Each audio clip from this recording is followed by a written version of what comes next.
It will certainly become more of a challenge in really hotter areas. You may need to change the grape varieties, or rethink what you do, and it may become impossible to make the styles of wine that you've made in the past. Certainly with ease. So that's an open question at the moment. But my point is that there is more high alcohol, I think, than there needs to be.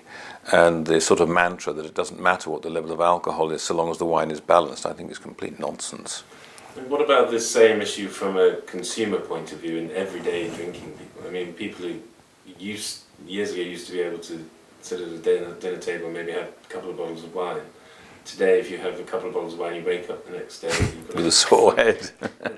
But from a consumer side, high alcohol is it's not great, is it? It does mean you. I don't think it is. There is a great deal of wine that is not high in alcohol, but there is a great deal more that is higher alcohol now than there used to be, and I think that's more difficult to drink, and it's less easy to drink with food, if you like. And of course, for new drinkers, if you're constantly putting in front of them bottles that are 14.5%, that's what they get used to. And they will find that easy to drink. Now, that may be a little bit more of a health problem, but for me, it's an issue of taste above all. Okay, yeah. I think that's all the questions. You haven't asked me what excites me. Oh. What makes exciting you about the contemporary wine? Well, the other issue I wanted to mention was the price of top-end wines, which has become just absurd. But I think the point about alcohol is that you can change that. You can work on that. Prices is a market thing, and we can regret it, but there's nothing we can do about it. But I can't afford a Rolls Royce. Do I worry about it? No. And I don't think people worry that they can't afford these great wines.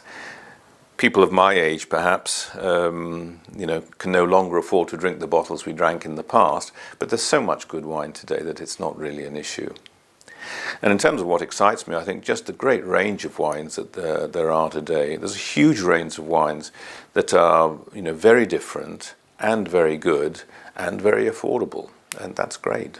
And do you think? It's obviously has never been this level before, where there's so much choice at a quality level. Yeah. Do you think it's almost like a moment in time, assuming it does continue? So it is a sort of golden age of wine. It's a golden age at every level and every price, I think. Yeah. We're very lucky to be living now, and. What will happen in 50 or 100 years' time, who knows?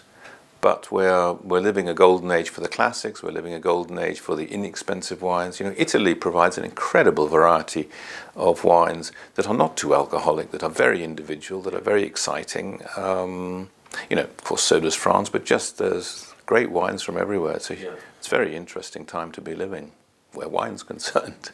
Good. If everybody reads your book, then they'll enjoy it. Oh, absolutely, yes.